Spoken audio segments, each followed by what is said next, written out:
Pathanamthitta DCC president Satheesh കൊച്ചുപറമ്പിലാണ് നമ്മോടൊപ്പമുള്ളത്. ഇപ്പോൾ അടൂർ നഗരസഭയിൽ രാഹുൽ മാങ്കൂട്ടത്തിലിന്റെ വിശ്വസ്തൻ എന്ന് പറയുന്ന ഫെനി നൈനാൻ അവിടെ UDF സ്ഥാനാർത്ഥിയായി കൈപ്പത്തി ചിഹ്നത്തിൽ മത്സരിക്കുന്നുണ്ട്. എങ്ങനെയാണ് അദ്ദേഹത്തിന് ആ സീറ്റ് ലഭിച്ചത്? അടൂർ നഗരസഭയിലെ സ്ഥാനാർത്ഥിയായി കേരള വിദ്യാർത്ഥി യൂണിയൻ്റെ സംസ്ഥാന സെക്രട്ടറി ഫെനി നൈനാൻ മത്സരിക്കുന്നു. അദ്ദേഹം അവിടുത്തെ മണ്ഡലം കോൺഗ്രസ് കമ്മിറ്റിയും വാർഡ് കോൺഗ്രസ് കമ്മിറ്റിയും അതോടൊപ്പം തന്നെ കോർ കമ്മിറ്റിയും തീരുമാനിച്ചു തന്നതിൻ്റെ അടിസ്ഥാനത്തിലാണ് അദ്ദേഹത്തെ സ്ഥാനാർത്ഥിയാക്കി. അതായത് KPCC നേതൃത്വത്തിൻ്റെ അനുമതിയോടുകൂടി തന്നെയാണോ അവിടെ സ്ഥാനാർത്ഥിയാക്കിയത്? അദ്ദേഹത്തിനെ സ്ഥാനാർത്ഥിയാക്കുന്നതിൽ എന്ത് അയോഗ്യതയാണുള്ളത്? അദ്ദേഹം അന്ന് സ്ഥാനാർത്ഥി പട്ടിക വരുന്ന സമയത്ത് ഇങ്ങനെയുള്ള കാര്യങ്ങളൊന്നും ഇല്ലായിരുന്നല്ലോ, യാതൊരു ആരോപണവും അദ്ദേഹത്തിൻ്റെ പേരിൽ ഇല്ലായിരുന്നല്ലോ. അപ്പോൾ അതിൻ്റെ അടിസ്ഥാനത്തിൽ അടൂർ നഗരസഭയിലെ സ്ഥാനാർത്ഥികളെ പ്രഖ്യാപിച്ച കൂട്ടത്തിൽ ഫെനി നൈനാൻ കേരള വിദ്യാർത്ഥി യൂണിയൻ്റെ സംസ്ഥാന സെക്രട്ടറിയാണ്. അതിൻ്റെ അടിസ്ഥാനത്തിലാണ് അദ്ദേഹത്തെ തീരുമാനിച്ചത്. ഇപ്പോൾ രാഹുൽ മാങ്കൂട്ടത്തിൽ MLA-യുടെ സുഹൃത്തുക്കളായിട്ടുള്ള ആളുകൾ തദ്ദേശ തെരഞ്ഞെടുപ്പിൽ മത്സരിക്കുന്നുണ്ട്. അത് സ്വാഭാവികമായും ആ ഭാഗത്തു നിന്നുള്ളൊരു സമ്മർദ്ദത്തിൻ്റെ ഫലമായിട്ടാണോ? രാഹുൽ മാങ്കൂട്ടത്തിൻ്റെ സുഹൃത്തുക്കൾ എന്നുള്ള നിലയിലല്ലല്ലോ.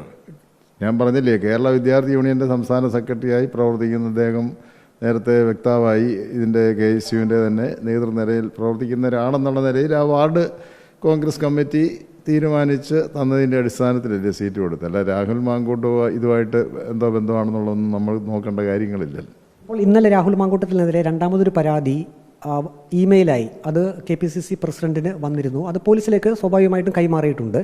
അതിൽ ആ വാഹനം ഓടിച്ചിരുന്നത് ഫെനിയാണ് എന്നാണ് ആ പരാതിയിൽ സൂചിപ്പിച്ചിരിക്കുന്നത്. അതിനെങ്ങനെയാണ് DCC നേതൃത്വം നോക്കിക്കാണുന്നത്? കൈപ്പത്തി ചിഹ്നത്തിൽ മത്സരിക്കുന്ന ഒരു സ്ഥാനാർത്ഥിയല്ലേ? അതിനെപ്പറ്റി എനിക്കറിയത്തില്ല. ഇന്നലെ തന്നെ ചാനലിൽ കൂടാണ് കേരള പ്രദേശ് കോൺഗ്രസ് കമ്മിറ്റിയുടെ പ്രസിഡന്റ് ഒരു പരാതി കൊടുത്തതിൻ്റെ അടിസ്ഥാനത്തിൽ ഒട്ടും താമസിക്കാതെ തന്നെ ആ പരാതി DGPക്ക് കൈമാറി. ഇതിനു മുമ്പ് CPMൻ്റെ എത്രയോ നേതാക്കന്മാർ അവരുടെ പാർട്ടി പ്രവർത്തകർക്ക് നേരെ ലൗകിക അതിക്രമം ഉണ്ടായിട്ടുണ്ട്.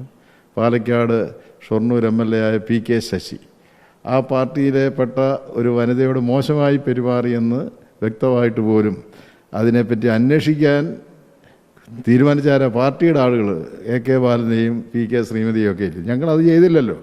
പരാതി കിട്ടിയതിൻ്റെ അടിസ്ഥാനത്തിൽ KPCC പ്രസിഡന്റ് തന്നെ പോലീസിന് ആ പരാതി കൈമാറി. അത് നിയമത്തിൻ്റെ വഴിക്ക് പോട്ടെ, അതല്ലാതെ നമുക്ക് എനിക്കൊന്നും ഇതിനെപ്പറ്റി പറയാൻ. ഇപ്പോൾ രാഹുൽ മാങ്കൂട്ടത്തിൽ MLA-യുടെ ജാമ്യ ഹർജി കോടതി പരിഗണിക്കുന്നു. അത് ഇന്നലെ തന്നെ KPCC നേതൃത്വവും അപ്പം തന്നെ പ്രതിപക്ഷ നേതാവും ഒക്കെ അക്കാര്യത്തിൽ ഒരു വ്യക്തത വരുത്തിയിട്ടുണ്ട്. എന്താണ് ഇനി നടപടിയെടുക്കാൻ പോവുക എന്നുള്ളത്. ഇക്കാര്യത്തിൽ DCC പ്രസിഡന്റ് എന്നുള്ള നിലയിൽ ആ വിഷയത്തിൽ അങ്ങയുടെ നിലപാടെന്താണ്?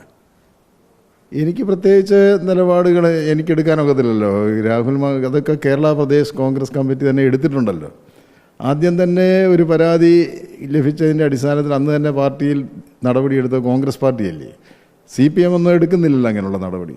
CPM എടുക്കുന്ന അന്വേഷണ കമ്മീഷനെ വെക്കുന്നത് ആരാണ്? അന്വേഷണ കമ്മീഷൻ CPMൻ്റെ നേതാക്കന്മാർ. പക്ഷേ കോൺഗ്രസ് പാർട്ടി ആ പരാതി കിട്ടിയ ഉടൻ തന്നെ നടപടിയെടുത്തു. അത് മാതൃക കാണിച്ചില്ലേ? ഇപ്പോൾ രാഹുൽ മാങ്കൂട്ടത്തിൽ വിഷയം തദ്ദേശ തെരഞ്ഞെടുപ്പിൽ പത്തനംതിട്ട ജില്ലയിൽ UDFന് തിരിച്ചടിയാകില്ലേ? രാഹുൽ മാങ്കൂട്ടത്തിൻ്റെ ഒരു വിഷയമേ ഇല്ല പത്തനംതിട്ട ജില്ലയിൽ. കഴിഞ്ഞ 9.5 വർഷക്കാലമായി കേരളത്തിലെ ജനങ്ങളെ നരകതുല്യമായ ജീവിതത്തിലേക്ക് നയിച്ചുകൊണ്ടിരിക്കുന്ന സന്ദർഭത്തിൽ നടക്കുന്ന ഒരു തെരഞ്ഞെടുപ്പ്. ഈ തെരഞ്ഞെടുപ്പിൽ CPMൽപ്പെട്ട ആളുകൾ പോലും തൊഴിലാളി സുഹൃത്തുക്കൾ പോലും UDFന് അനുകൂലമായി വോട്ട് ചെയ്യാൻ നിൽക്കുകയാണ്. അതിൻ്റെ ഒരു ഉദാഹരണമാണ് പാർലമെൻറ്റ് തെരഞ്ഞെടുപ്പ്. നമ്മൾ കണ്ടതാണല്ലോ.